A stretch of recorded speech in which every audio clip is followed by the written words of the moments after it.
Eu ouvi com muita atenção o discurso de Vossa Excelência, senador Magno Malta, nessa situação de conflito com que vive a sociedade diante de tamanha violência.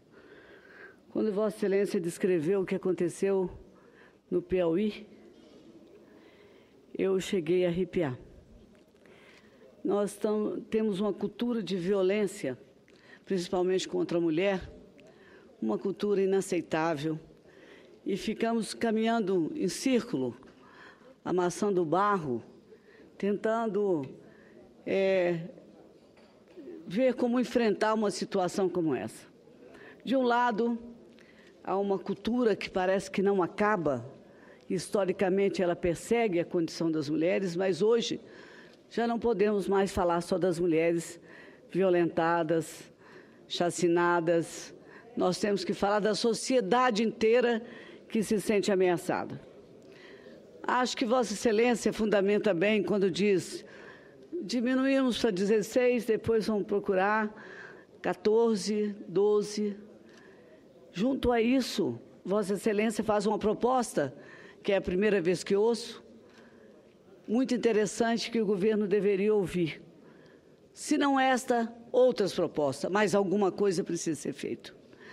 Paralelo à punição que foi desobrigada pelo Estatuto do Menor, esse estatuto que veio para contribuir, sinceramente, com boas intenções, para estruturar uma política de apoio à infância e à adolescência, e, no entanto, acabou sendo usado como uma forma de armar a mão do menor. Foi a mão de obra que passou a ser utilizada pelo crime organizado.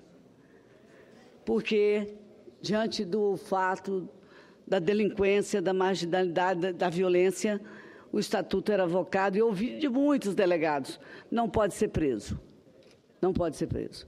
Diante do delito, também não podia ser preso. Do flagrante, também não podia ser preso. E algumas pessoas, até revoltadas, aí passaram a aplicar esse instrumento, que era um instrumento quase de acusação pelo estatuto que vigia até hoje.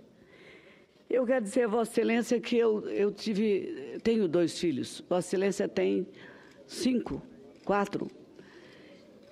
Acho que nós nos sentimos assim quando sabemos que nossos filhos, neles não encostou a droga, nem qualquer instinto de violência. Nós sentimos que tivemos o dever cumprido, mas como senadores, acho que nós temos mais a fazer. Nós precisamos, juntos, debater e encontrar uma maneira de dar suporte a um programa social nesse país, que cuide da criança desde que ela nasce.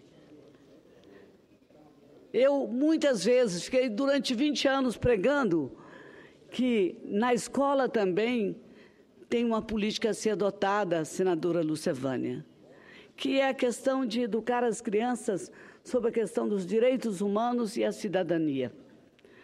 Uma criança que em casa assiste a violência no seu lar, entre seus pais ou irmãos, ela leva essa cultura e vai se arrastando e gerando, mais adiante, conflitos em relações familiares e conflitos em relação social. Sei disso muito bem, muito bem. Portanto, eu acho que também a escola tem um papel importante e precisa a criança aprender a ter uma divisão de raciocínio que lhe mostre o outro lado, fora da versão, das vezes, de um lar violento. Que precisa a criança conhecer o que é igualdade, o que é direito humano e o que é cidadania. Porque se essa semente puder plantada ali, com certeza, diante de um lar violento, de um pai que bate na sua mãe, ele vai ter um raciocínio: olha, na escola diz que isso não é certo. Mas não conseguimos sensibilizar nenhum ministro da Educação para que essas matérias fossem adotadas. Eu quero registrar que se encontra presente aqui o ex-deputado federal, hoje vice-governador do meu estado, deputado César Conagro, que saúdo com muito prazer pela sua obstinação em fazer uma política decente, limpa e profícua a favor do nosso estado. Acabamos de ouvir aqui o discurso do senador Magno Malta, que falou com muita com a verve que lhe é sempre peculiar, sobre a questão da violência. E hoje nós estamos vendo fatos corriqueiros no nosso Estado, vice-governador, corriqueiros. No Estado se mata 2 mulheres por dia. Eu já exaustiva ao longo de 7, 8 mandatos agora, eu já assumi essa tribuna, já fui para a rua, para as delegacias. Lembro na época da Lucy Montoro, quando se montou a primeira delegacia da mulher nesse país. De lá para cá, mudou o quê? Muito pouco. Então, acho que a questão de se combater violência começa lá atrás.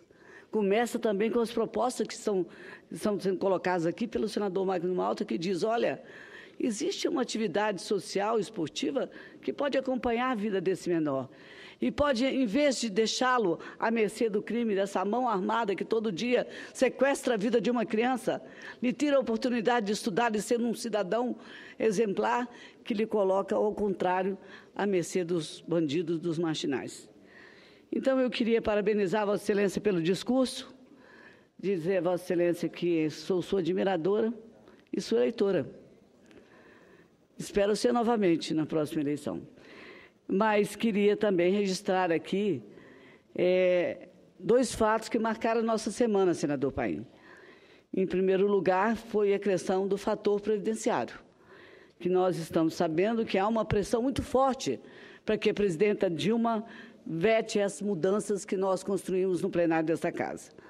O governo criou, inclusive, um comitê, para propor alternativa ao sistema atual e encontrar justificativa para o veto, que eu acho que não terá.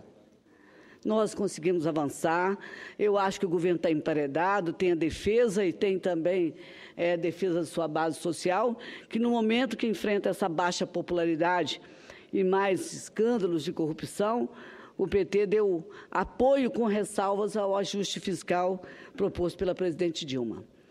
O partido marcou posição com críticas feitas em documentos oficiais, a apresentação de emendas que foram trazidas nesse plenário por deputados e senadores, mas, no final, votou majoritariamente a favor da restrição de benefícios trabalhistas e previdenciários, depois que foram feitas mudanças que atenuaram o texto original das medidas provisórias.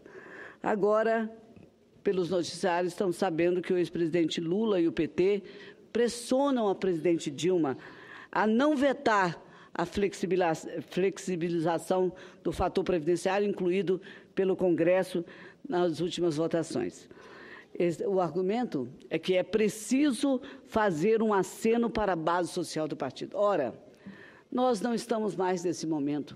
Não há política partidária que possa se sobrepor à necessidade dessa alternativa que foi criada nessa casa e que Vossa Excelência trabalhou, ajudou a conduzir. Anos e anos de luta de Vossa Excelência. Então, o governo criou esse comitê para propor uma alternativa. Eu acho que nós temos uma luta grande pela frente. Esse sistema de aposentadoria atualmente em vigor não serve, não é aceito por ninguém. Já visto que aqui no plenário nós tivemos o apoio de Vossa Excelência, do senador Lindenberg e mais ainda um outro, além do senhor, Paim, Lindenberg, um outro... Walter Pinheiro. Walter Pinheiro. Mas eu posso lhe adiantar. A ampla maioria da bancada do Partido dos Trabalhadores já me informou que nessa não tem discussão, que eles votarão contra o veto se o veto acontecer. Eu não somente votarei contra, como vou fazer campanha e me comprometi a fazer uma vigília aqui na noite do veto, chamando aqueles parlamentares que, porventura, não querem se posicionar e não venham votar. Eu vou ficar na tribuna a noite toda chamando, volta, senador, volta, vem cá e vota, contra ou a favor, mas vota. Então, eu quero dizer que eu espero que não aconteça o veto. Se acontecer o veto, daí, digamos... é o fim da picada. Eu acho que essa é a primeira escala da nossa luta. De fato, luta. para a beira do precipício. Pois é, acho que a primeira escala da nossa luta é exatamente que esse veto não aconteça. Não tem ressonância na sociedade. A Casa está completamente a favor dessas alterações. Portanto, eu acho que simplesmente vetar é inconcebível, O veto, eu tenho certeza do que Vossa Excelência fala, vai ser derrubado aqui. O deputado Carlos Zaratini, que foi relator da medida 664, provisória, que mudou as regras da aposentadoria, pagamento de pensões por morte, auxílio-doença, já, inclusive, fez esse diagnóstico. Que nós... E ele, que foi relator, votou, inclusive, pelo fim do fator. Votou se incomodou, na Câmara. Votou. Na Câmara. Então, aqueles que comungam e que participam desta jornada pela aprovação e pela derrubada do veto, que não veto da presidência, e pela derrubada, caso venha acontecer, eu acho que estão entendendo que essa é a fórmula já flexibilizada por esse Senado, por esse Congresso. O discurso do PT em alguns setores é que o Congresso, com a contribuição do partido, melhorou o ajuste fiscal enviado pelo governo, que, segundo os petistas, penalizava só o andar de baixo. Não foi isso que foi dito várias vezes? Vossa Excelência mesmo falou. Eu usei esse termo mais de 50 vezes. Vossa Excelência falou isso da tribuna. Então, eu acho que tentar utilizar esses argumentos para se aproximar da base social não é argumento mais. Desculpa, senador, eu não gosto de adentrar em assuntos de partidos, mas eu entendo que as bandeiras que foram ressuscitadas aqui, como a taxação de grandes fortunas, elas precisam existir. Não é em função do que aconteceu com a Previdência, é porque precisa existir. E, em meio a essa queda de braço que nós vamos ter, eu quero que todos fiquem com a certeza absoluta que essa casa está atenta e que não vão, em momento nenhum, ficar nem distante dos ajustes que está proposto com o governo, que eu gostaria, confesso, ter mais visibilidade delas. Eu acho que você fazer um ajuste fatiado, aos pouquinhos, a sociedade precisa entender essa insegurança é muito grande.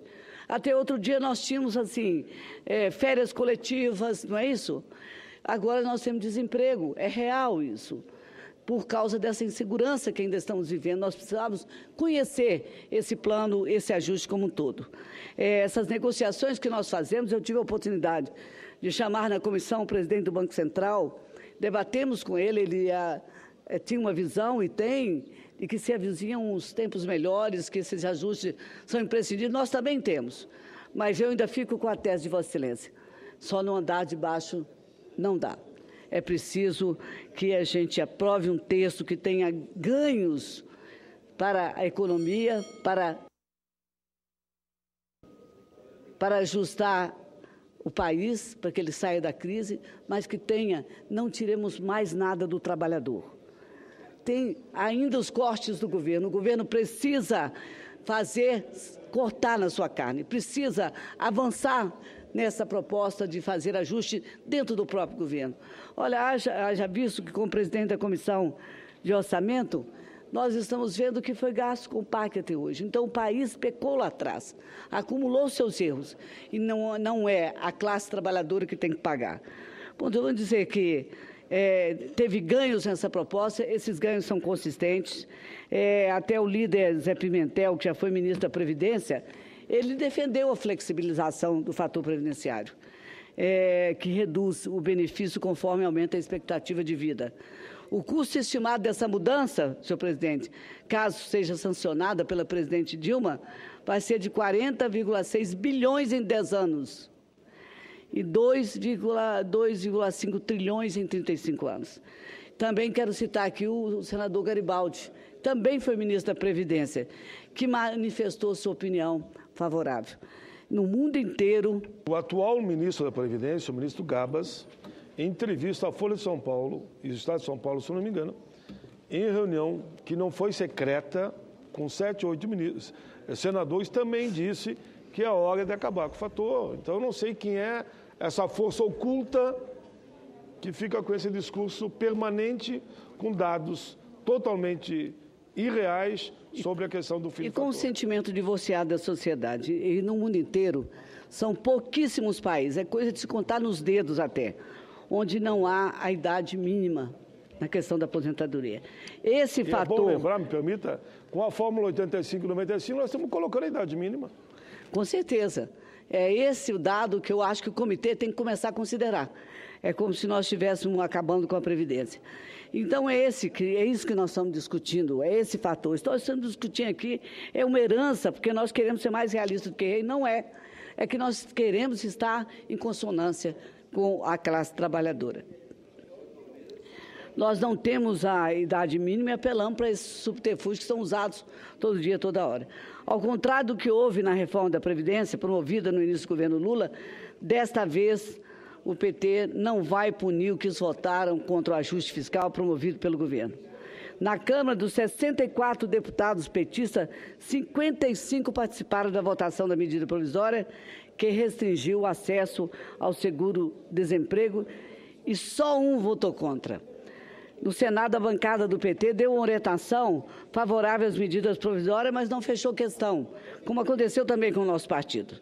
O senador que preside essa sessão, Paulo Paim, que tem como plataforma do seu mandato a defesa dos aposentados, o Walter Pinheiro, Lindenberg, chegou a defender a demissão do ministro Joaquim Levy e aproveitou o debate do ajuste fiscal para fortalecer a ala desenvolvimentista do governo. No caso, o ministro Nelson Barbosa, que estava, inclusive, flexível à ideia que foi defendida e aprovada nessa casa. É lógico que a presidente Dilma não gostou, rebateu, afirmando que não há divergência na equipe econômica, mas claramente existia pensamentos contrários às posições que foram adotadas. O senador Caiado, que eu quero registrar aqui, acusou a base do governo de fugir do debate sobre ajuste. Eu acho que isso não aconteceu. Nós vimos a importante discussão que se travou nessa casa. É impressionante você ver que não tinha um orador que defendia a 665 da tribuna. Portanto, nós chegamos agora de que nós possamos atuar além desta casa e fazer com que as nossas vozes sejam ouvidas do outro lado da rua, né? O importante é que votou, é um remédio que nós temos que suportar. Nós não estamos de brincadeira, o país precisa das nossas atitudes e eu quero dizer, Vossa Excelência, que onde Vossa Excelência estiver vigilante, eu estarei ao seu lado.